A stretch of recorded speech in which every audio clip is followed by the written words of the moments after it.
Thank you. I am Andy Haldane, yes. And I am the CEO of HERE, and I want to welcome you all to the RSA. For those who haven't been before, welcome, welcome, welcome. For those that are returning, welcome back.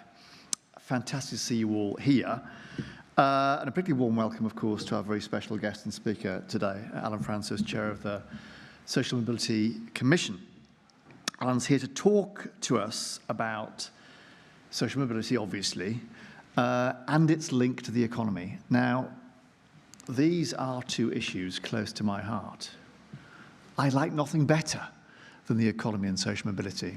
So I think of no one better than Alun to come along and to weave those two strands together. And, Alun, I hope, solve them both. That will be lovely, no pressure.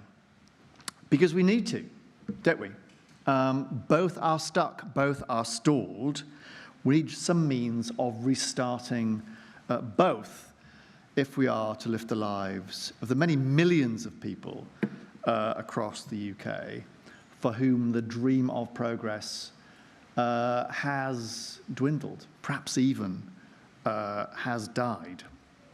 That stalling, we know, is most acute among the younger generation. On many metrics, they are running behind their parents. On some metrics, they're running behind their grandparents. And that risks a lost generation. As I said in last week's FT, at the weekend, today's lost generation is tomorrow's lost growth. It really is that simple. And if that doesn't underline the importance of Alun and the Commission's work, nothing does. Now, economists, which means people like me, are always banging on about the importance of innovation, of infrastructure, of investment, if you like, the three I's, and those three things are important.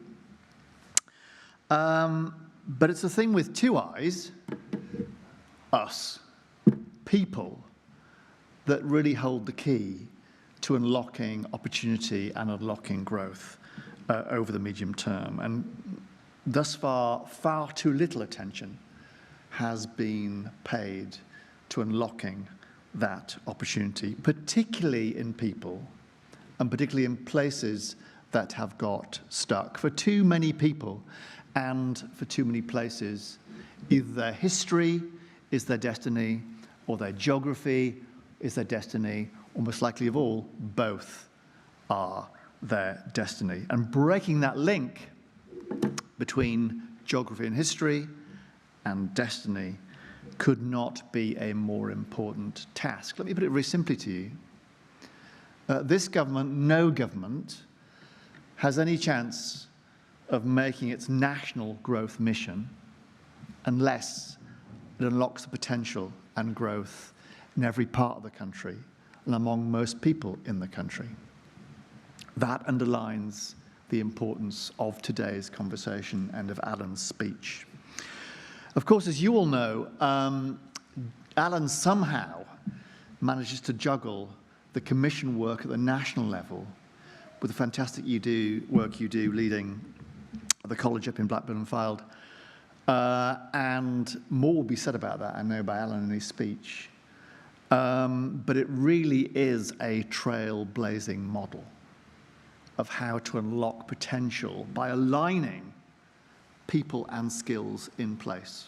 A model, I hope, that might find broader adoption right across the country. I look forward to hearing more about it today, as I'm sure do all of you. So without further ado, please join me in welcoming Alun Francis.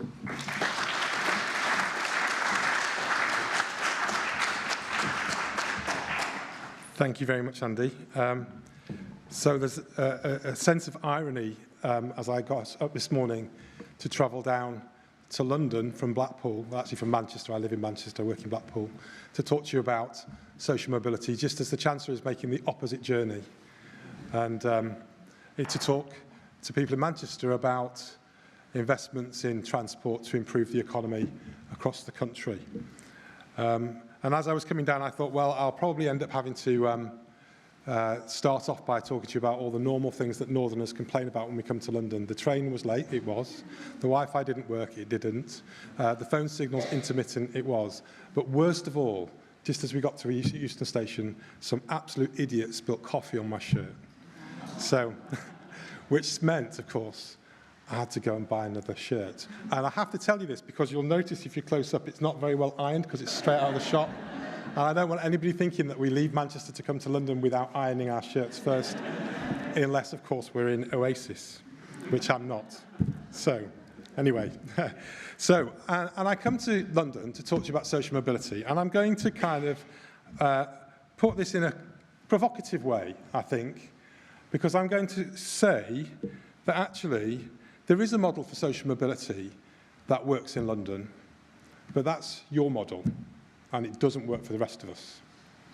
I'm going to talk to you a bit about why we think that's the case. I'm going to talk to you about some of the work we're doing in Blackpool around our multiversity. I'm going to talk to you about whether education really is the magic bullet. I think it is in London more than other places.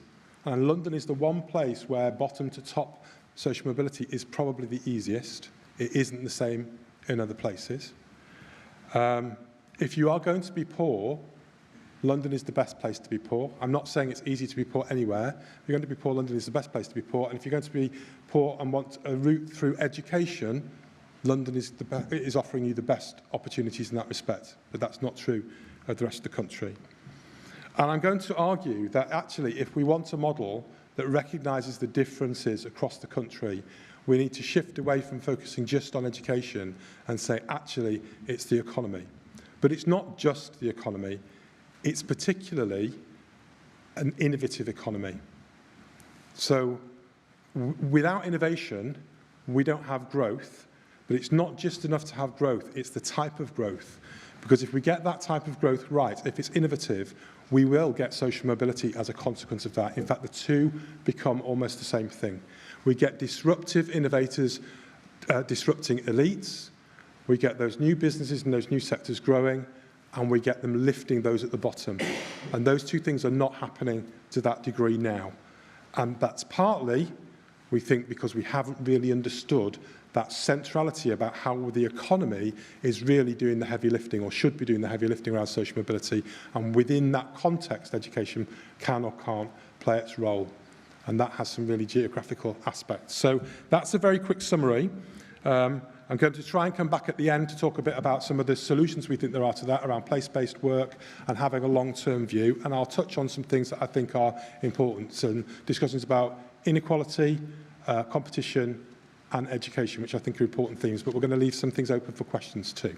So to start with, can I just make some thank yous? Thank you to my fellow commissioners for coming today and for the support they give me and have given me all the way through the time I've been at the Commission in trying to develop some of the thinking that you're going to hear today. And a very big thank you to Andy and for the RSA for the very warm welcome and for hosting us at this amazing, incredible venue. It's a big honour for me to be here.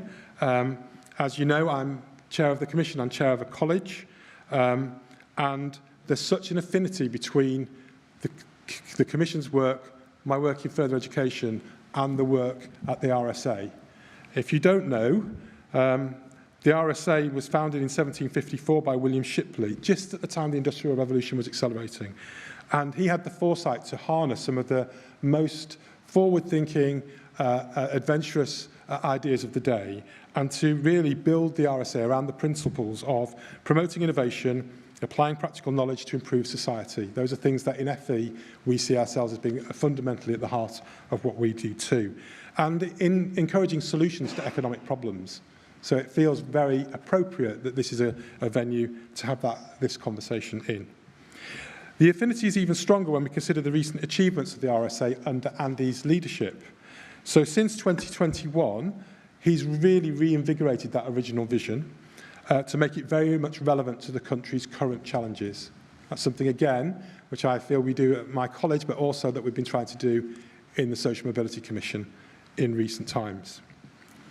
So just to give you an example of Andy's thinking in this space, one of the things that he's strongly emphasised has been the importance of interpersonal and technical skills, cross-disciplinary activity, and the notion of lifelong learning. And he invented a new term, one that you may not have heard of, multiversity, to describe the kind of skill system that we need. The idea being that if you contrast a university, the one route in, with the multiversity, multiple flexible routes, offering different people different ways of acquiring higher skills, that probably encapsulates the difference between those two models.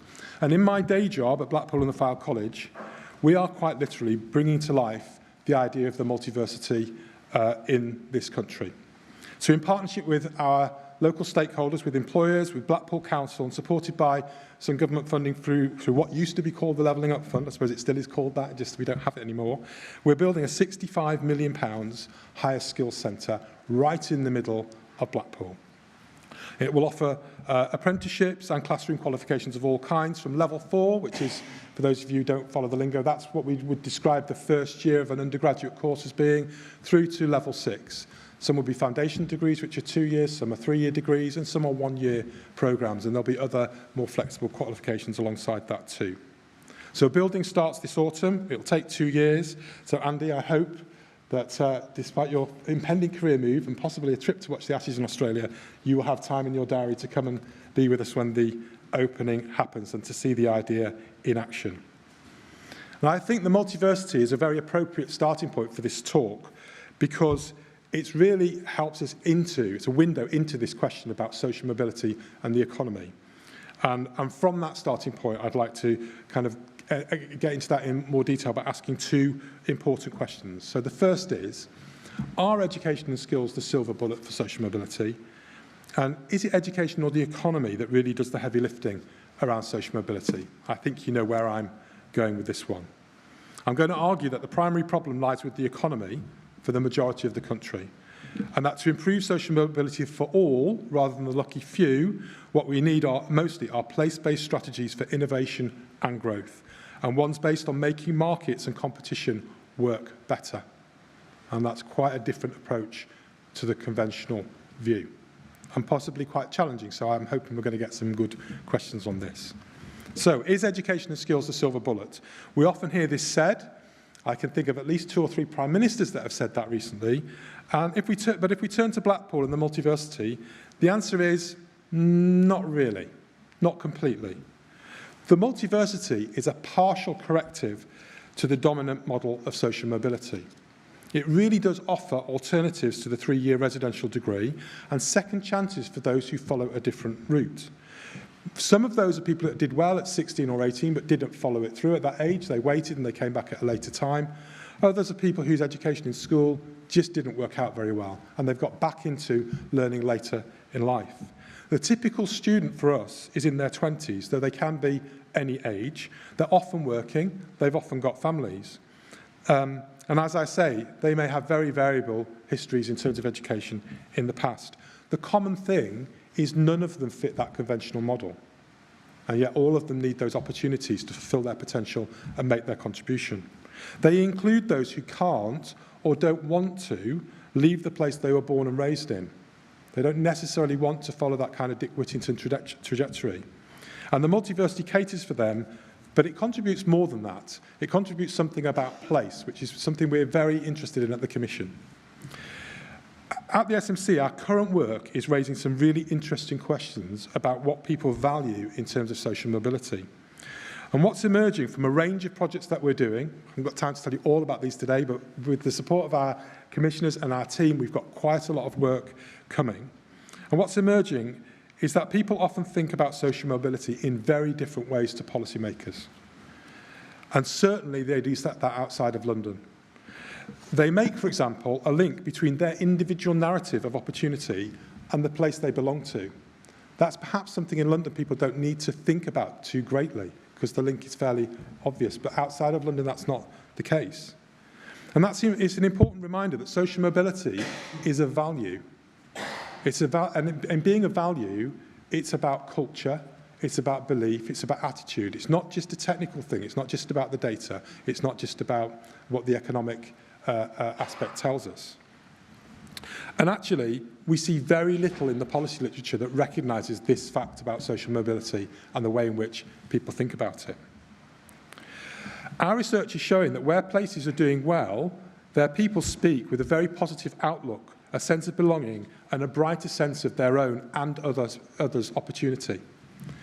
But when places aren't flourishing and when they don't seem to have a plan for how to get there, the tone is very different. And this shouldn't come as a great surprise.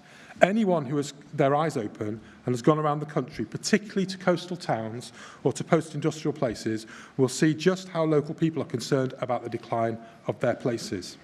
It's hard not to be moved when you hear people describe the decline of their hometowns, the decline of civic standards, the closure of their football clubs, the loss of amenities, the breakdown of community, the sense of low trust, the sense of feeling unsafe.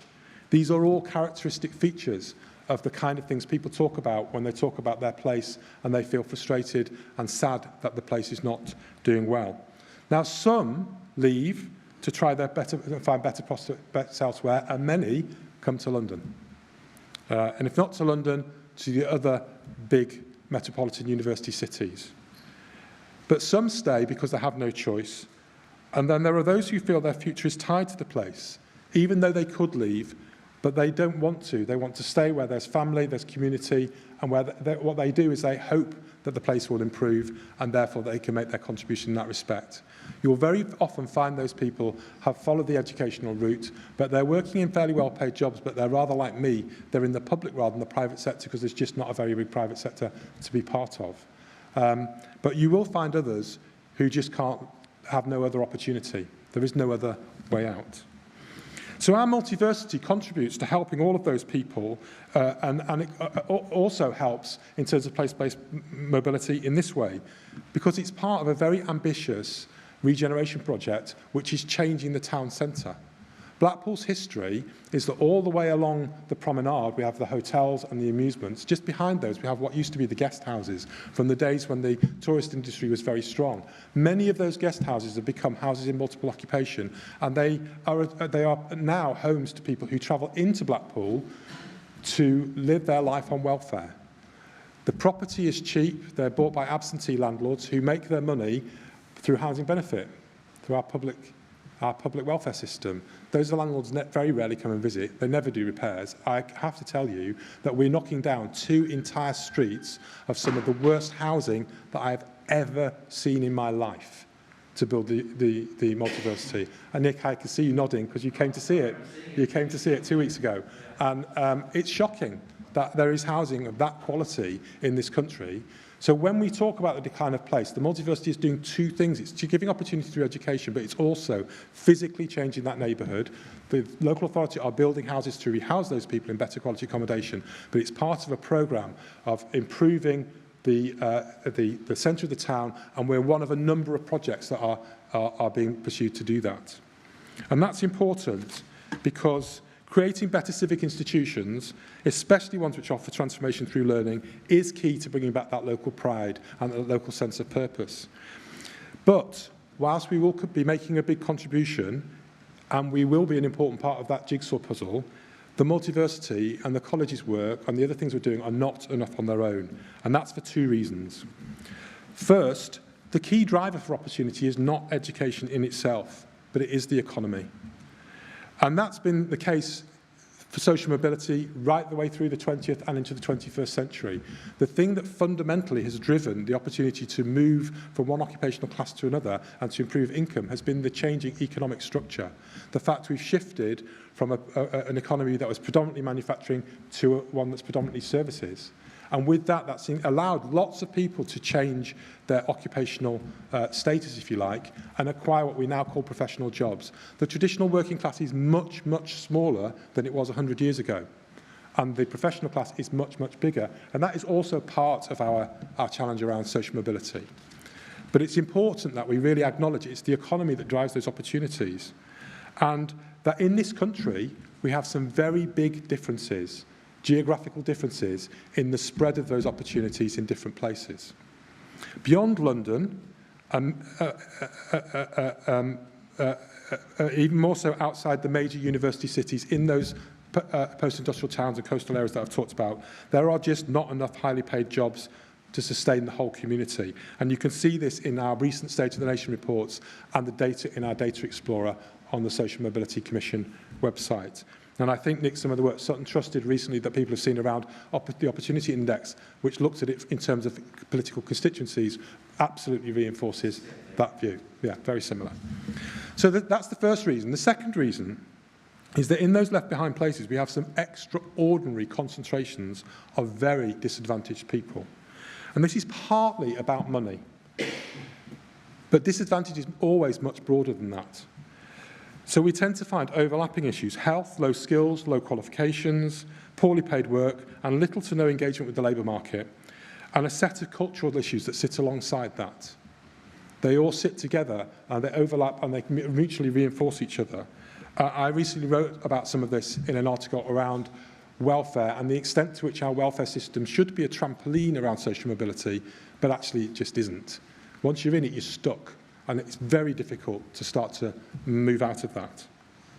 Now, there are some positive trends and changes in trends over the last 10 or 20 years. So, for example, the socio-economic background gap in university enrolment between 2014 and 2022 has narrowed. In 2014, young people from higher professional backgrounds were 3.9 times more likely to be studying for a degree than those from lower working class backgrounds. But by 2022, that's only 2.2 times. That's a very big change in a short space of time. And that's one indicator of many things that have got better. And we tried again to capture those in our State of the Nation report. So we don't want people to go away and say it's all doom and gloom, because that's not true. But despite considerable improvements in educational outcomes over the last 20 years, including for poor and working class families, there is a whole cohort of people who remain in very dire straits. They're the people we are calling the truly disadvantaged. And we do feel that gets lost in a lot of the work around social mobility, where we tend to just see the disadvantaged as an amorphous group, and actually within that there's some serious levels of disadvantage and others less so. Now, second theme. Which does the heavy lifting? Is it education or the economy? Well, very often a major characteristic of left behind places is the weakness of the private sector.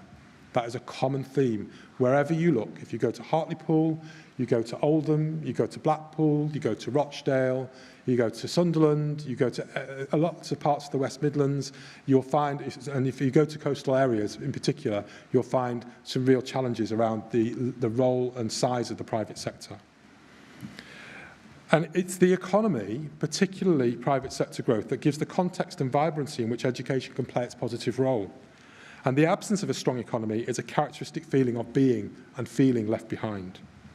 Now, you wouldn't think this is the case if you read much of social mobility policy over the last 10 to 15 years. It tends to talk about education, it tends to talk about early years, it tends to talk about those things, and we're not saying those are not important, but what we're saying is, while the economy sometimes gets mentioned, it's not placed centre stage. But when we look at social mobility across the country, it absolutely has to be. It has to be right at the centre of our thinking. It is the economy that does that heavy lifting, and it is also the source of many of the obstacles and impediments to social mobility that we see around us. So our economy is focused on clusters of specialist strength, particularly in London. And what drives that what is it that drives that then in this country? What makes our country so geographically, economically uneven? And why? Is that normal? Is that how everywhere is? Or is that just a particular feature of the United Kingdom? Can it be changed? And is that how an innovative economy is actually meant to work? Is that how it's supposed to work? So do we have a problem then around innovation? And is this connected to our social mobility challenges? So let's just explore some of those questions in a bit more detail. So how typical is the UK? Well, it's important to ask why our economy works like this, and is it normal? So last summer, the SMC explored some of these issues in a think piece that we published on spatial agglomeration. That's the technical word that economists use for the fact that economic opportunities cluster in particular places. And there are some very good reasons why that happens. So we're not suggesting that somehow this model needs to change. So economic clustering happens because, and it concentrates in urban centres in particular, because it can drive productivity and innovation. It leads to improved economic growth. It brings all kinds of benefits and challenges, particularly around productivity and innovation, but also around heightened inequality and the kind of disparities we've talked about. And in terms of the level of regional disparities in this country, it's absolutely normal that there will be a city or cities in any given country that's ahead of others. But the gap in this country between London and everywhere else is much bigger than it would be in other places. So the answer is, it's yes and no to the answer of whether it's typical. It's typical to have agglomeration, but it's not typical to have such extremes that we have London and everywhere else. Apart more recently, perhaps from Manchester and Edinburgh, where we can see them starting to close the gap. Manchester's the only one closing the gap in terms of GDP, but Edinburgh is also closing the gap in terms of opportunities around professional employment. But they're just not doing that quick enough. And London is so far ahead, we are quite an untypical country. Now, to illustrate this, I'd take you back to an anecdote from the early days of devolution when I was working in Greater Manchester. And I remember when Sir Howard Bernstein, the late Sir Howard Bernstein and his team, came back from their meeting with George Osborne. When they brokered this deal, they put a graph on the wall. And the graph on the wall showed us something that wasn't publicly available then, it's more available this data now. How much tax did Manchester pay, and how much did it receive back through central government grants and welfare? And we were all pretty shocked, because we didn't realise that we were such a dependent city. By 2014, regeneration had been going for 20 years. We'd built the Commonwealth Games Stadium. We'd built all kinds of amazing things in the centre of Manchester. We'd got all the big four accountancy firms have opened offices. In the early 1990s, when I moved there, Arthur Anderson, which now doesn't exist, actually closed their office in Manchester because there wasn't enough work. All of that change had happened. We've got a digital sector. We've got all kinds of interesting things happening. A centre for music and culture and all the rest of it. And yet we still didn't pay as much tax as we got back from central government. What we now know, of course, is that everywhere else is actually worse. And we now know that the whole of the country actually depends on central government largesse just to be self-sustaining. None of us pay our own way. And that is a national crisis. It's the national crisis that sits behind all the things we see about in the news. Can we afford our welfare state? Can we afford our public services? What's happening to people in those left behind places? They're all tied to that issue in one way or another. So the challenge is, can we do something to change that? And what we need to do is somehow find a way of raising the regions without pulling London down. London is absolutely central. London is a great place. None of the things I've said are to suggest that London is not anything other than a great place, and a place that many people want to come to for new opportunities, and that's part of its vibrancy. But can we not do more to make other places more like that in their own way? That's part of our challenge. And our think piece left us with some real policy implications to consider around, while clustering should be supported for its economic benefits, how can we get a more balanced approach across the country? So we've been very interested over the past few months around what we can do around place-based strategies that can support that approach to social mobility. And the thing that we focused on most in the centre of our thinking has been innovation. Because it's not just about growth, it's about innovative growth. And innovation, we think, is not separate to social mobility. We think they're inherently connected. Let me just explain why we think that. So, when we view social mobility and the economy together, we start to get a picture of social mobility which is quite different to the way we tend to think about it. So we tend to think about it that if we had more economic growth, we'd have more money just to redistribute and to start to create more equality. And that's part of the story, but that leaves us really with the view that actually social mobility is largely about trying to manage what I would call bureaucratic interventions to try and correct unequal outcomes of one kind or another. Now, when we look at innovation and social mobility in a slightly different way, and there's quite a good growing body of academic research about this, they encourage us to think about it quite differently. Actually, in an innovative economy, social mobility and innovation are actually part of the same process. It's not that you get growth and then you have to correct it. It's actually, social mobility is an inherent part of an innovative economic process. What do we mean? So, first, let me be clear what I mean about bureaucratic interventions.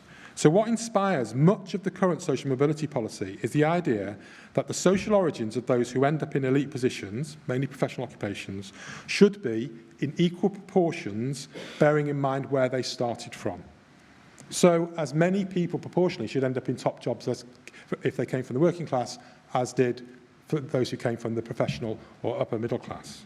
That seems fair, but it is an approach that is riddled with problems. So whenever we try to be specific about exactly who to focus on to correct the unfairness, we end up with serious problems and difficulties. So what defines disadvantage? Nobody agrees. I'll give you a very quick example. So we're having a discussion at the moment around the 2-child cap in terms of benefits and the size of families. I have looked at contextualised offers for universities, and I cannot find a single one that recognises that household income needs to be equivalised for the number of children in the family. So we are letting people into universities with lower grades based on the fact they seem to be disadvantaged, but actually we just don't do the sums properly. We just don't know who's really disadvantaged, and there's just a very good example of one group of people that will be missing out. You can actually, if you have a big family, you could earn an income of around £60,000 to £70,000 a year, and based on the proper calculations, you would be less than 60% of average family income. But nobody thinks that you are eligible for any interventions. Nobody would give you free school meals on that basis. Nobody would let you into university with lower grades on that basis, and yet you may well be, by all the definitions of disadvantage that we use, that's the OECD definition, you would be, but we miss that. That's just one example. I think there's lots of others we could give you. And secondly, it's tied to another issue which is really important. The evidence does not say that nobody from a disadvantaged group will do well. It says that on average, they will do less well than others from different backgrounds. Now, within that, there's quite a wide range of different outcomes. So how do we know we're picking the right people? How can we be sure we haven't picked the wrong people? How do we know we're not picking the low-hanging fruit? Now, from my personal experience, this is anecdotal, I would tell you that from working in a further education college, every time I hear somebody saying they're promoting social mobility, I'm looking out of the window and thinking, you're not working with the you're working with the low-hanging fruit because we're working with the tough cases and you're nowhere near them. And they're nowhere near going to Oxford, and they're nowhere near working for elite companies. They're actually in a much more difficult situation than anybody is willing to admit, and they need a lot more work. And actually, our priority, I think, should be much more those people. But they're lost in the way that we think about the problem because you lose that difference when you think about group averages. Now, does this mean that nothing can be done? Of course not. But it does mean that collectively we might need to be more humble about our capacity to devise systems for picking the social mobility winners and, by implications, the losers, who we never talk about, by the way. So every time we support somebody to do better, you must remember somebody else is doing worse. We are moving the deck chairs around. It is a zero-sum game in that respect. We just don't know who the losers are, but I can tell you it's almost certainly, if you're sitting in a university and you're letting people in with lower grades, the person that's losing out is probably not the most advantaged person going to your university. It's another disadvantaged person who marginally misses out, possibly because they come from a big family. Who knows? We just don't know. And therefore, we've got no real measure of the impact of what we're doing. And when we consider the wider obstacles to opportunity which we see across the country, maybe it's time to consider the merits of different approaches, ones which are more focused on the general conditions under which a much wider range of people can succeed and then thrive. And at the SMC, we're exploring this link, therefore, between economic growth and innovation and social mobility in that spirit. And to help us, we asked some experts in the field. I'm going to apologise when I pronounce their names. If they were Welsh, I'd get them spot on. But they're French, and my French is not as good. We did Welsh in my school, didn't do French. So Philippe Aguillon, Richard Blundell, that's easy, it's English, and Javier Haravel to work with us on a literature survey on exactly this theme. And their research illustrates how elite formation relates to innovation and can act as both a stimulus and an obstacle depending on the effective functioning of a competitive marketplace. Their work provides insights into the links between a dynamic economy, the formation of high socioeconomic groups, how they are held to account, and the circumstances under which this brings wider benefits and opportunities for all. So we published a piece called Innovation Social Mobility, which sets out a direct relationship between the two. as innovative economies inherently depend on increased opportunities for upward mobility. And it emphasises how they can mutually reinforce one another. And the key points it makes are these. So the notion that societies must choose between being innovative and being inclusive is wrong. Rather, it suggests that innovation and social mobility are interconnected and can be promoted simultaneously through effective policies. Interestingly, the research also suggests that innovation by entrant firms has a positive and significant effect on social mobility. And it's that whole thing about enterprise and creating and fostering competition that's key to the story. Very briefly, I'll summarise some of the factors that are important to consider. So, on one side of the coin is fostering innovation, which then supports social mobility. So, innovation leads to the replacement of older technologies and practices, fostering social mobility by creating opportunities and new entrants.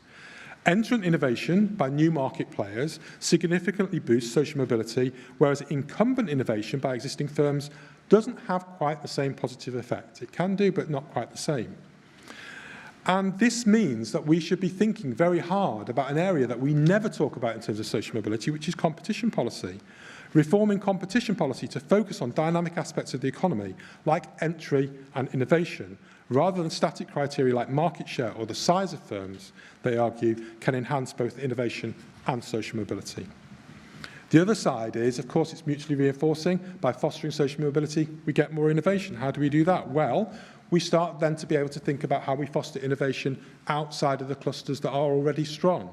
So we look at geographical disparities. We think about the roles our universities can play in fostering innovation in different places across the country, the way in which we invest and support that. And we recognise that innovative firms do cluster, but can we cluster them in a wider variety of places and therefore close some of those geographical gaps? We also need to recognise that innovations like AI and automation tend to increase the demand for labour and create jobs and opportunities rather than, as often the doomsayers will say, leading to unemployment. And we also need to recognise that those who will do best in that context will be those workers with skills that are complementary to those new technologies. They will benefit the most, while those with routine skills will tend to benefit the least. And within that, we have to ask ourselves perhaps some different questions about the way we foster talent, because we need to be aware of the possibility of the lost Einsteins and the lost Marie Curies, the people who might not be in that world of innovation, invention, and disruptive economic challenge, partly perhaps because they come from backgrounds where they don't have those opportunities, but also because actually in this country we push all of our graduates down the same route. Far fewer graduates in this country start firms than in America, for example. We just don't encourage it. And actually, we encourage them to go down a very safe route, not to take risks, and the whole range of reasons and policy issues that sit behind why we all tend to be quite risk-averse, and there's quite a literature about how that is linked to our economic stagnancy in this country. I won't go into all of it now. It also means that we need to be really clear about what education policy should be focusing on, and I'm going to say a little bit more around that in a minute, but particularly recognising the importance of helping young people to understand the opportunities around innovation, around science, around technology, and around new business and enterprise, as well as all the things they currently learn about. There's lots of other things we could add in, but you get the point. So this means, perhaps in terms of social mobility policy, we need to broaden out and think quite differently, not just about education, but about competition policy, about technological diffusion, which in our country is very slow, about labour market policies, and about regional disparities, and to see these as interconnected. We start to crack one problem, we start to crack the others. And it means if we want to improve social mobility, we start with recognising that the heavy lifting is done through innovation and the economy. And when that works well, we get churn at the top, and we should get a cascade of benefits down to everybody. In the technical language, for those of you who like the technical details of social mobility speak, that means we improve both relative social mobility and absolute social mobility at the same time. Whether you measure it by occupation or income, that's about a rising tide genuinely lifting all boats. Now, in our view, we think there's a whole range of things that need to be done to foster all of that. You hear the discussion about reforming planning regulation. There's a whole lot of regulation in our country which is in the way of innovation and growth. I won't list them all, there's not enough time to do that, but there's a whole literature on it, and you'll start to see policy starting to focus on some of those things. But our argument is we need to do those things, but we also need place-based approaches to be able to support those on a local level, because part of our challenge is about creating that independence, that creativity, that sense of destiny for all of those places that I mentioned right at the beginning. Now, we also think that this is no quick fix.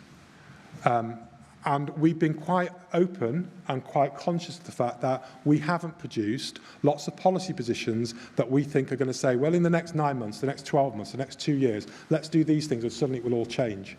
I have been working in this field for 30 years. I fell into it by accident and I've been stuck in it. And actually, many of the same things are there now that were there 30 years ago. We've made very little progress on some of the lifting of those very big issues in this country. And what's happened is, as it's got worse over time, we've ended up with a model we cannot afford. We're now stuck with a doom loop. We can't keep taxing London and professional services to pay for the welfare that's bailing out the rest of the country, but we can't let the rest of the country keep on declining in a spiral with declining public services. The problem is we've got into a situation which, in the end, is breaking. And we're going to have to find some creative and innovative ways around that. Now, it's long term, there isn't a quick fix, and it's complex, and we're not shying away from that, because our view is unless we focus on this and find a way of focusing on it over the long term, we will be here, I might not be here, in another 30 years saying the same things. And we can't afford for that to happen. Now, the other thing is, alongside that, is because of the tendency to want quick fixes, what we have is a lot of policy churn within governments and across governments, and you find it in all kinds of areas. And what we're keen to do is say, actually, we know the political process does what it does. We know that that's a part of the reality of life. But if we can start to think about place-based approaches through the prism of social mobility, we think that starts to give us a grand narrative that can give us that long-term view. It brings together the economic, educational, social, cultural, and other issues, and we think we can build some measures into that that can start to get beyond that short-term policy churn and give us a framework that might get us onto a better footing in the long run. Now, there's not a lot of time left. I'm going to mention 3 very quick things that I think we have to think about alongside those things which are important. What I've said today means we do need to think differently about social mobility policy and start off in a different place if we want to make a difference. And secondly, it means we've got to think differently about 3 things that we don't talk about too much, or if we do, we get in a right muddle about them. First of all is inequality. Not all inequality is a bad thing. There is good inequality and there's bad inequality. The same is true of competition. We tend to think that a lot of our social mobility problems are caused by competition. Actually, they might be caused by the lack of competition, but when we think about it in a different way. And actually, one of the problems about lack of competition is it creates bottlenecks in lots of ways, including the entry into professional occupations. We've got another paper on occupational regulation, the way in which the law tends to highly regulate in some parts of the labour market and not at others. The example I'll give you is, if you want to be an accountant, it's very heavily regulated. And that is very good for accountants because it means fewer people become accountants and those accountants are better paid. Their position in the labour market is protected. If you want to become a hairdresser in this country, you don't need any qualifications, which, by the way, means you are allowed to inject Botox into people's faces with no qualifications. Not regulated at all. So I'm just giving you an example of that inconsistency there. And that's partly because professional bodies are very strong in terms of influencing policy, and hairdressers, quite honestly, aren't. So inequality, competition, and finally education. I think that education is really important. I don't think it's important on its own, and I think there is a context, and that's what we tried to convey today. But what I wouldn't like anybody to think is that what I've said today suggests that we should go down the road of a kind of milky, let's teach creativity, let's teach 21st century skills, it's all generic, we can all learn it on the internet, we don't really need to know much anymore. It's the opposite of that. Creative people build their creativity on knowledge. And knowledge is built in a systematic way and a structured way over time.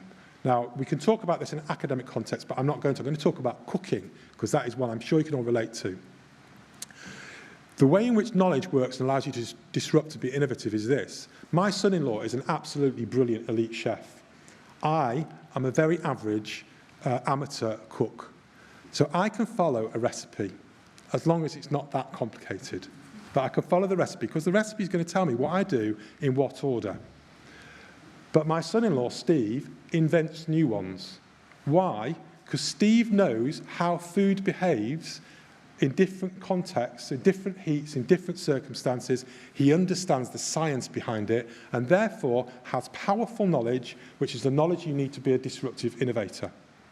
So the last thing we want, if we want an innovative economy, is to break away from knowledge-based learning in schools and in colleges. And by the way, my example shows you this applies in technical learning, which is my specialism, as much as it applies in an academic setting.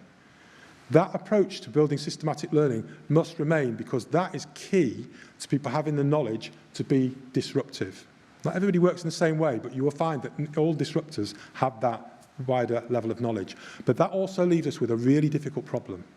People imagine that technical subjects, apprenticeships, for example, and so forth, are an easy solution to the fact that a significant number of people are coming out of our schools with terrible, terrible low levels of skills and practically no qualifications. We're talking about 20%. And they are pretty much illiterate and innumerate at 16. And those people are the truly disadvantaged, not because they don't have any money, because they have no power. They have no power in the labour market, and they have very limited opportunities to change that. And that's when you get into that cycle where low skills, low qualifications beget low income, and that is intergenerational. We can't take English and maths out, because actually it's not just about jobs, it's about being a parent, and it's about trying to find ways of breaking that next cycle. The optimistic thing to say is that actually the evidence on innovative economies is that the highest skilled people are not the biggest beneficiaries. High skilled people do well whether in an innovative economy or not. The biggest beneficiaries, the research tells us, is that when the economy is innovative, it lifts those at the bottom most. It lifts their wages, and it rewards their tacit knowledge. And by being in the workplace and gaining knowledge and being invested in, that allows people to develop their skills and hopefully to give their families a better future. I will leave you on that optimistic note. Thank you very much.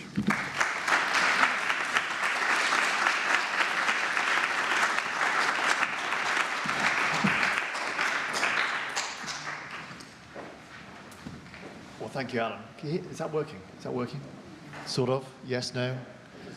It is now, thank you. Absolute tour de force. Alan, thank you. And what I'd like to do now is have a conversation in the room, actually, about all that we've heard from Alan and anything else besides. So I'll kick off, and then we'll have a wandering mic wandering around the room in about 5 minutes' time. But Alan, if I can just get us started, warmed up, some really powerful themes in what you said. Let me touch upon one or two of them, ask you to elaborate just a little bit. First of all, you put place-based interventions absolutely front and centre in making all the changes that you mentioned.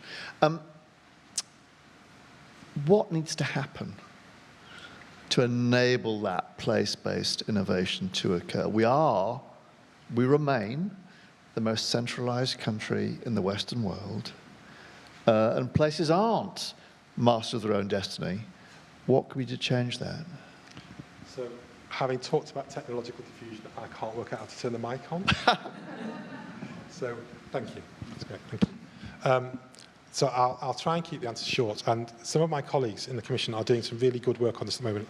Ryan has been leading some regional insights sessions across the country with our team, going to talk to others about what we can do with this.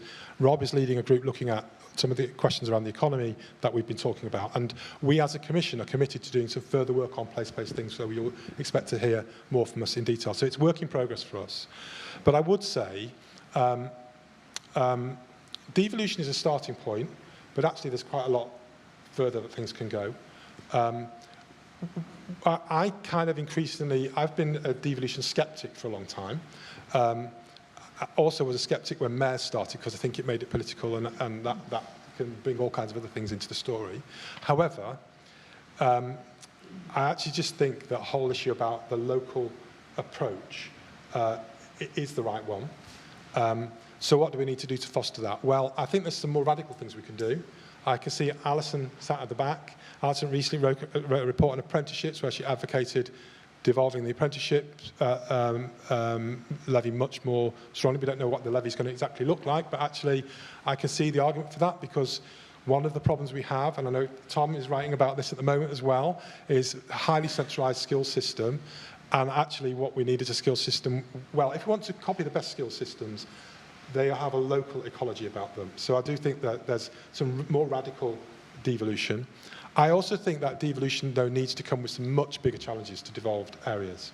And I think some of the things we talked about around an innovation index, an opportunity index that goes well beyond just how many people go to university, but looks about business competitiveness, starts to say how attractive is your area to invest in, really pushes back on that quite strongly to say, look, what we need are different solutions. Whitehall needs to let go, but with that comes some big responsibilities, including also getting into the meat of some of the really intractable problems around welfare and saying, well, what solutions do we have? Because of policy churn, even things like Sure Start, and I know there's lots of work being done on that as we speak, even those are really clouded as to their impact because we didn't do them that well. We didn't evaluate them well. So we're having to build really complicated models to work out what did or didn't work. Well, place-based starts to allow us to have some of that transparency. And then I think the job of central government is to evaluate better, start to build a sense of what actually genuinely works, and get places to compete a bit to find better solutions.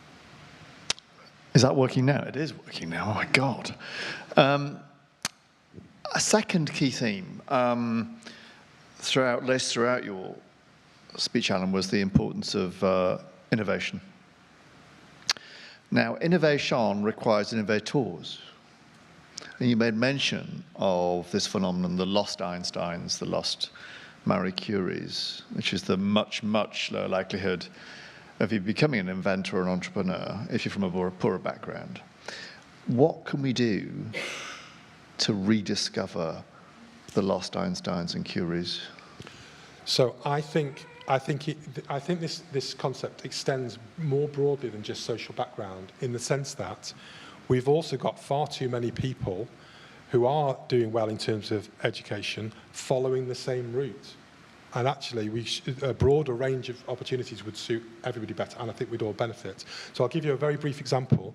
We are quite good at university spin-outs, but the evidence is that they don't grow. We sell them. So actually, something that we're quite good at, and then we're not making the best of that.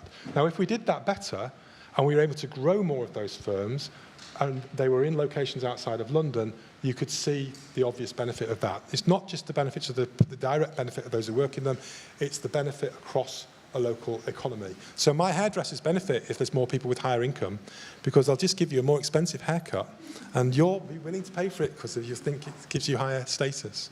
And when you haven't got that in the economy, then those in those other jobs don't do so well. So what do we do to unlock that? Well, I think we are doing more work on this, but I think universities are part of the story. I think unlocking what they do, so we stop thinking about universities as exam factories and start thinking about their original purpose, which was, Manchester University was research around chemistry and textiles to grow the economy. We invest far too much R&D in the Golden Triangle. We need to shift that, and we need to really reward and incentivise the link between business and innovation beyond that. And then we need to start to talk to our children about the wider range of opportunities for them, including the brilliance around STEM and so on. And there are models around this, around innovation hubs and other things that we should be trying. Fantastic. Last question from me. So hold your horses, Purdy. I'll be with you in a second. One of the recent things you said, I hadn't thought of that in these terms at all previously, is social mobility is a value. Not a statistical measure, it's a value. It's an attitude of mind, it's a culture. Can you just elaborate on that? Just what you mean by that, Alan? Okay, so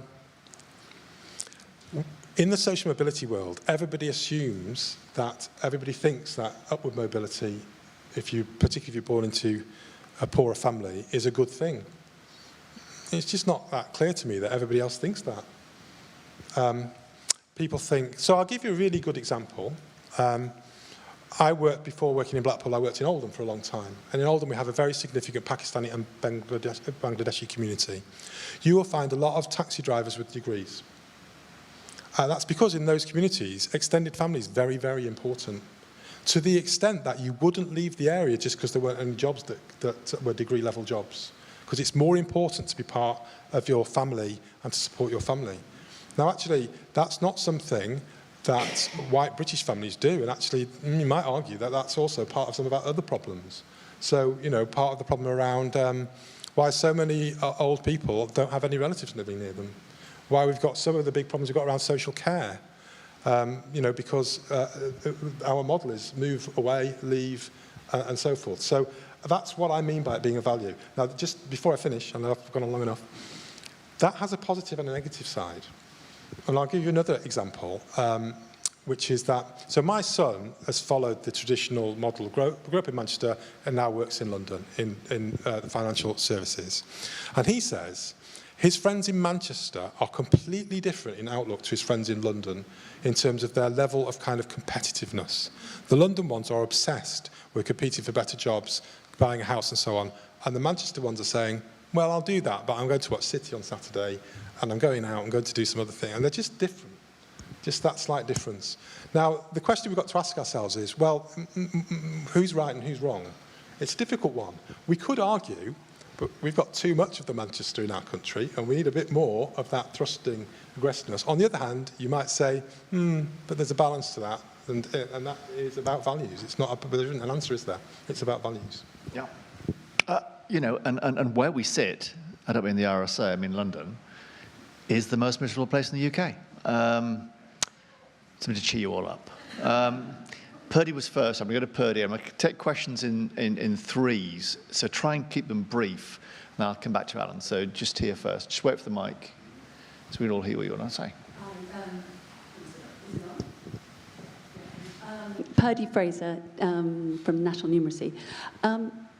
Your point about policy churn and the ministers, I was just thinking Patrick Vallance announced himself as the minister for the Oxford-Cambridge arc and talked about it being an engine of growth for the entire UK. How do we, I totally buy into what you've just been talking about, how do we present policy evidence that gets this government to focus on the need to spread innovation around the UK rather than just focus on the Golden Triangle? Very good. The gentleman is behind you, and I'll get here to the front. Thank you. First of all, thank you. There's nothing I disagree. I agree with everything you say. My name is Ard Reisberg. I'm Associate Pro Vice Chancellor for Social Mobility at Brunel University of London. Formerly a Dean of a law school with 82% students from underprivileged background.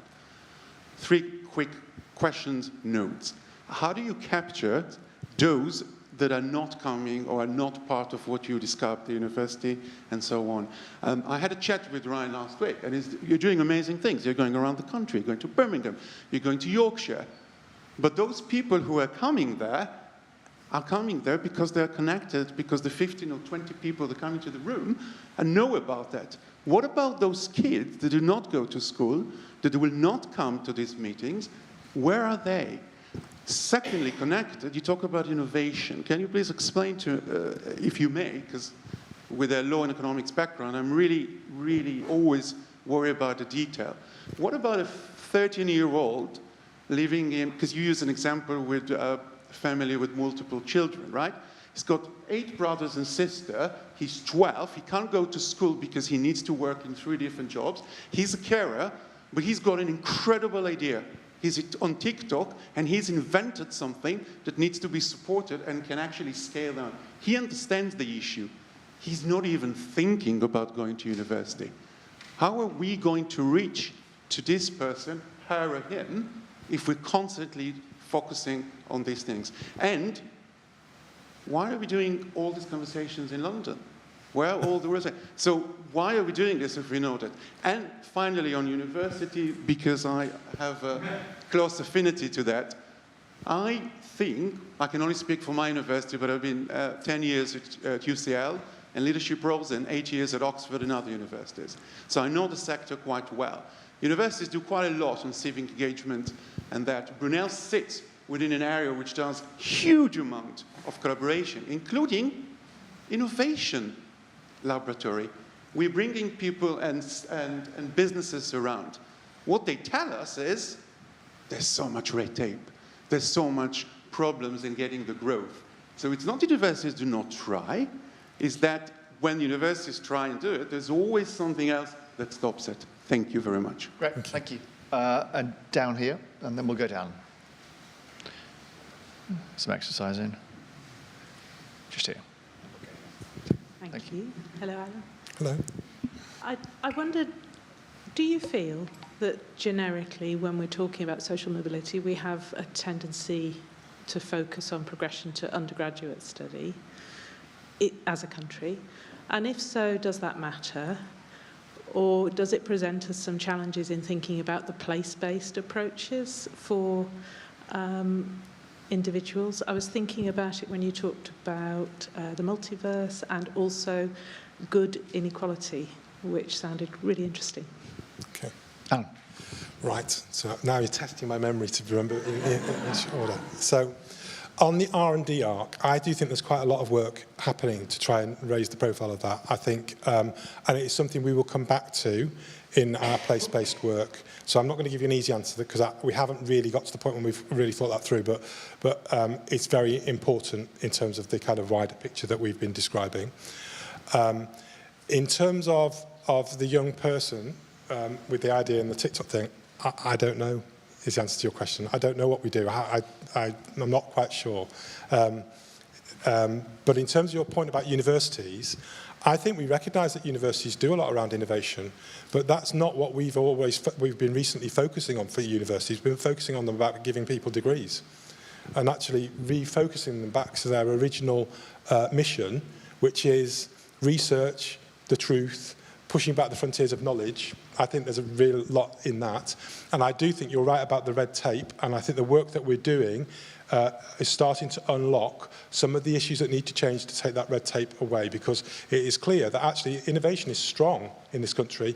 We don't capitalise enough on some of the work that universities are doing and some of the spin-outs attached to that. And then finally, to your point about undergraduate next step, the thing that we've always talked about in the Commission over the last couple of years has been we need a wider variety of opportunities for a wider variety of people in a wider variety of places. And what we mean by that is there isn't one royal road. So let's take some of the young people that come to my college with no English and maths. Undergraduate study can be quite a long way away for them. So actually we think about things that are more within their grasp, but that are about improving their lives. They are about making progress. They are about social mobility in that respect, but also not closing off the opportunity in the future. So for me, that's why the English and maths is important, because the English and maths is a gatekeeper thing that means that, yeah, but when you're 28 or you're 32 or you're 35 and you want to go on to do the next bit, that might be possible.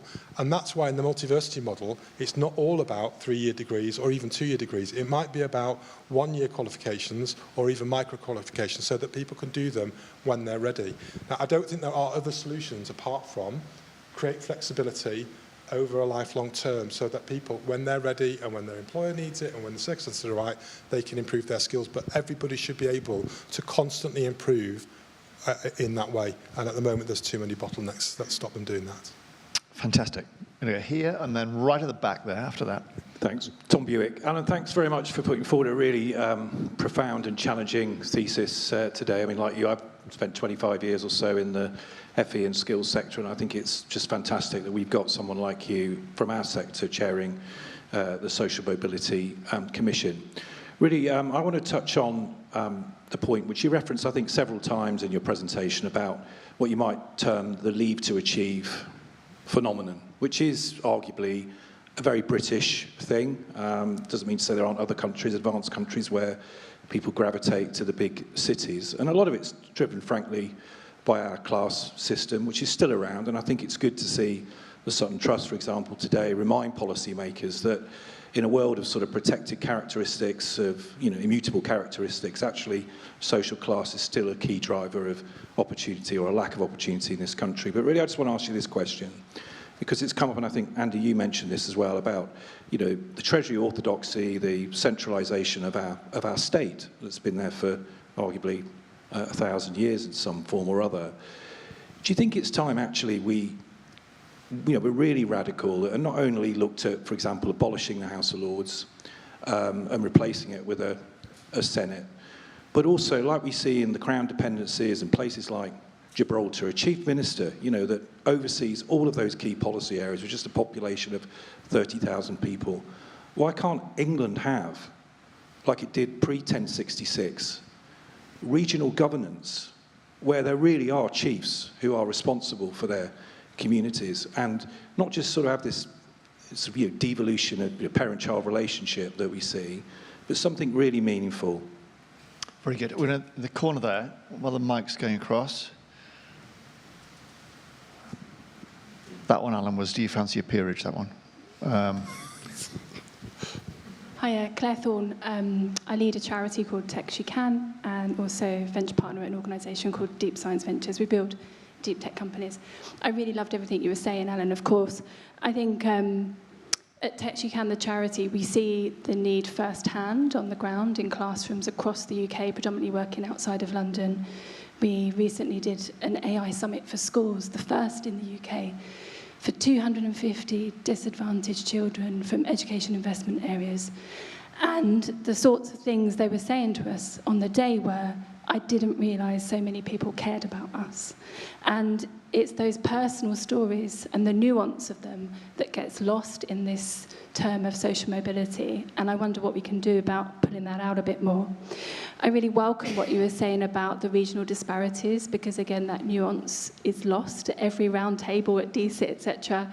It's talking about, AI futures, labour markets, but nobody's talking about the differences within the UK and the gaps. And the mutual reinforcement that you talked about, that sort of systems approach of social mobility, not just a consequence or an output of, but also a driver of economic growth. I really love that. Two things. I always challenge the idea that universities are good at spin-outs in the UK. At Deep Science Ventures, for instance, we've built companies like Mission Zero, and we have spun out more spin-outs per year than 90% of UK universities, but you don't hear about it. And so this myth of universities being drivers of economic growth gets perpetuated, and would wonder how we can really challenge that and ask for more evidence around it. There we've been working on a PhD in invention, grown in the UK, seed funded from UKRI, etc. But when we came to scaling it, we've had to go and build that out in Germany, the equivalent of ARIA in Germany. So the UK does have an issue with scaling, and I think this is intrinsically linked to all of the problems that you talked about. My main question is really, what do you think the implications are for everything you've talked about, given the current narratives around inclusion and geopolitics? Because it feels like opportunity for all, in all senses, is so politicised now, and in such a kind of dirty term, that you're seeing private sector retreat. And meanwhile, organisations like Tech She Can and others that are working in the third and public sector space, we're a fragile ecosystem. We may not be here without continued private sector support. So what's your sense of implications given what's going on geopolitically around the world? Great, thank you. One more down here, and then we'll go to Alan. Try and keep our questions brief. One more round after this, if that's okay. Thanks very much. Hi, Alan. Matthew Patton from the Centre for Social Justice. I didn't really agree with some of the things that you said. I should say that from the outset. But my questions are about this. You talk about inequality, competition, education, economy, but you didn't talk about family. Britain is an outlier. Well, Britain is the world leader in terms of family breakdown. I don't see how this is going to improve without that. You didn't talk about immigration. Opportunities in terms of local economy and things like that, the impact that that's had.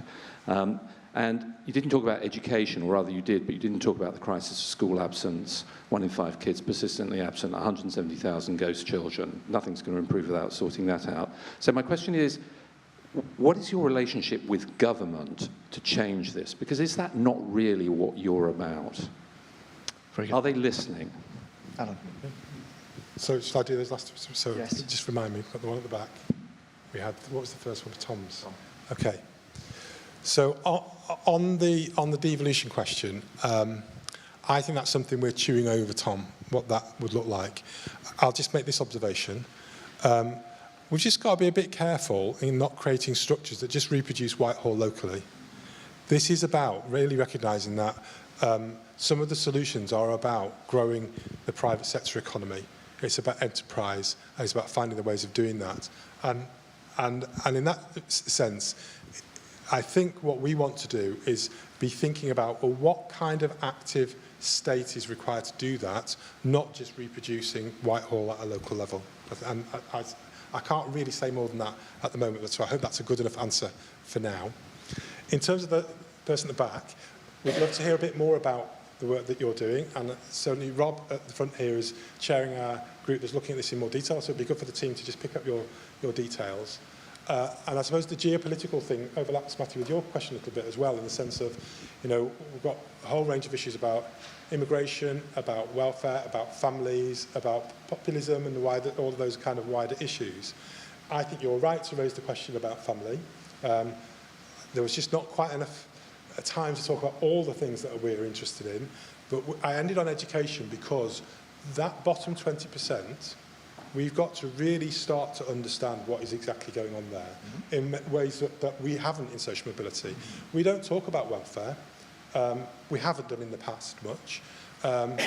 We tend to assume that in educational terms, the disadvantage gap can be narrowed just by schools. It's almost that that's what their focus should be, and they can deal with everything. And it's evidently just not true when you just have practical experience of it. We've got some really serious challenges about the different trajectories of graduate and non-graduate families, the different composition of those families, the different skill levels, the different incomes that come with that, and so on. And unless we start to think about family policy in a slightly different way, I'm not sure that we're going to see much different in terms of outcomes. So I'm glad you've raised it. And the issue about immigration, I think there's some really interesting place-based aspects to that. So I think in London, you could see a very classic story of a lot of immigration where immigrants come to London, very ambitious, do really, really well educationally, and have some fantastic outcomes. I think the picture across the rest of the country is much more variable. And that's a difficult issue that we really do need to come to grips with. So I haven't gone into all this in detail because there's just so much of it. But I'm glad you raised those questions. So I think at the moment, where we're at is we have a range of relationships with ministers across different areas, and they're of variable quality. And I think that's because they're kind of trying to work out how to piece all this together. And I think there's a bit of working out, well, we're saying we are piecing some of this together. In some ways we think it's helpful, but it's not helpful in the sense we're giving immediate solutions to immediate problems. So I think we've taken the view, look, we're going to continue to do the work that we're doing. There's quite a lot of debate within the Commission, and I think that's very healthy. But our view is we're trying to create that long-term framework, and we think hopefully we can persuade government of the merits of our kind of interdisciplinary way of thinking about this, which is not about quick fix solutions. So it's a work in progress, Matthew, I would say. Right, we'll do for 3 rapid-fire keywords, rapid-fire questions. If they're not rapid, I will stare at you in the manning of Paddington Bear. No one wants that. This gentleman's been very patient, so I'm going to go to him first.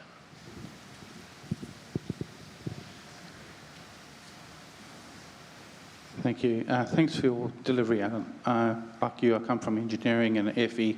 I'm currently at LSBU in the psychology department. So what about social mobility in neurodiversity, youth transition and development, given the current needs and youth prison population who are challenged in this way, and what are you doing as a commission to engage with that? Excellent question, and also very rapid. I'm going to go here, please. Thank you. Thanks. Hi, Sarah Atkinson from the Social Mobility Foundation. Alan, I think we're seeing a growing political consensus around the problem statement that you put so well, and that's good. It feels like we're seeing more fragmented than ever consensus around the solutions. And one of the big challenges, especially for organisations that work in this space, is we have to be able to evidence that what we do is going to work, because that's what unlocks the money. And so you've talked about a kind of set of solutions and the need for impact frameworks. But we know, for example, one of the reasons that we look more at university than we look at FE is because we've got great data on who goes to university and what happens to them afterwards, and we have terrible data on other pathways. So how do we get the political consensus around the solutions, and how do we get the impact framework that unlocks the money to enable us to do this work? Great. And then David over here, and then I'm going to wrap it up.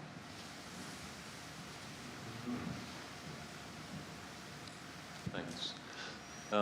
You shouldn't be in the House of Lords, you should really be Prime Minister. But you won't be any good at politics because you're really far too polite, because you actually just delivered a really devastating critique of the existing social mobility approach, which is essentially save the clever ones. It is about, it's about join us in the professional middle class, in the metropolitan centres, and particularly London. And it's actually been really quite successful. In terms of the openness of the elite, we've actually done quite well. I mean, better than is, I think, normally realised. I mean, if you take the kind of private school, state school, and obviously, most middle-class people actually go to state schools, but Oxbridge is now like only about 20% private schools. Parliament is about 20% privately educated, and it wasn't much more than that even under the Tories. But social mobility, as you say, it should be about raising the average. Clever people can basically look after themselves. And I mean, just to sort of echo what the gentleman at the front was saying, I mean, if it's about raising the average, then it is massively about families. I mean, James Heckman says, IQ, so long as you're sort of around the average level of IQ is far less important than character, impulse control, conscientiousness, and so on, in leading a successful life. And where does that happen? That happens in families. And where is the family weakest? In the bottom half of the income spectrum. Alan, bring us home. So, the point you make about neurodiversity and crime, it is actually something that we've talked. It is something that we've talked about because you've hit on another theme that never gets discussed in terms of social mobility. We've got quite a long list of them, so we can't do them all, but we have recently started to talk about whether this is something we can do about that. And I think, Summer, our next face-to-face meeting involves a trip to a project in Manchester, which starts to get us thinking about those issues. One thing I would say is in our State of the Nation reports, disability in the broadest sense is another area where we could see weaker outcomes, but there's just not been a strong policy focus on that. So thank you for raising it. Excellent, thank you. We can pick that up afterwards. Thank you very much. So the next question in terms of getting a consensus around it, I kind of think that just the way these things work is that if we're trying to shift the debate from one place to another, there's going to be a bit of messiness. And there's a time when all the bits and pieces are on the floor and we're all going, well, how do we put all that back together again then? And I just think there's a bit going on in national government like that too. And I think that was probably true of the last government in many respects. These are really complicated issues and there aren't easy answers to them. What we want to do is work towards a framework which we think gets us on the right track. And that's what we're going to try and do in terms of devising what we think a place-based approach should look like. Beyond that, our lead on comms is Resh, so I would delegate the question to Resh in terms of how are we going to persuade politicians to agree with us, and I just don't know yet is the answer to that question. We share your frustration, I suppose, is what we can say. And then, David, in terms of your question, on a practical level, as an FE college leader, and somebody who works in areas where you see really quite difficult concentrations of disadvantage, I would say that actually family is possibly family is the most important part of the jigsaw puzzle. So if I just give you a little anecdote that kind of reinforces that, I got our college to do a piece of work on enrolment last year for 16 to 18-year-olds to look at asking, it's all done voluntarily, we're not deceiving anybody, to ask the students to tell us a bit about their family. How many children are in their family? How many live with both parents? How many live with one parent? How many live with grandparents? And some of the data is quite surprising. Now, I'm not pretending this is super scientific. It's the first time it's been done. Colleges don't normally do this. However, there is a really surprising number. And don't forget, our intake is typical of a further education college. They tend to lean towards the lower end in terms of school attainment, but not all of them. You'll get there's a mix, particularly T-levels are attracting higher achieving GCSE students, but they lean towards the lower end of achievement. So, only about 50% of our students live with both parents. It's about 48% live with both parents and 48% live with one parent. But if we map it across to the course they're on and the area they live in, we found that the majority of those who come from the poorest IMD areas and the biggest families are on the lowest level of qualification. So they are on entry or level 1 courses, and the others are on higher level 2, level 3. So even within a fairly disadvantaged group, there are quite distinct patterns. Now, when we get into the meat of that, there's some really sensitive issues, but some really important ones to talk about. So the outcomes in those families are poor. But we also know there's a whole range of other issues. It links in your point about crime. It links in with the point about values. Where are the values coming from about education? Why is education not regarded as valuable as it is for others? And these are things that we need to unlock. And the other point I would make is, the more I look at the welfare system, and we're doing a lot of work on NEETs in Blackpool, the welfare system is like a treacle that pulls you down. You can be 17 or 18 and present to the DWP with a health condition, which can be mental health, based on a fit note from a doctor who doesn't really know you, and they will tell you that they don't need to see you for 12 months. You're 17? The outcomes are going to be absolutely dreadful. We know the scarring effect of being out of education, employment and training at 17. That is how our system currently works. Now, I know a lot of people are working to try and address that. People have become quite worried about it. We would say we were talking about NEETs, by the way, 2 years before everybody else, because it is a massive, massive issue. It was a massive issue, and there's 700,000 of them. There's now over 1 million. But our system does nothing to open the route to a better future. And our welfare system is like that all over. There's no connection between education, improving skills, getting a better job. That is just not part of the DNA. And that is something that absolutely we need to bring into the picture if we're going to support those families better. And we also need to look at the reason why some families end up in those very difficult circumstances in the first place. So I think it's a really good point on which to finish. Thank you, Alan. We're into overtime, so let's wrap things up. Thank you all for coming along. The conversation will continue downstairs with tea and coffee and cake. Not baked by your brother-in-law, unfortunately, I suspect, but good nonetheless. So do join Alan and others down there to follow up the conversation. Only remains for me to ask you to join me in thanking Alun Francis' spectacular lecture today.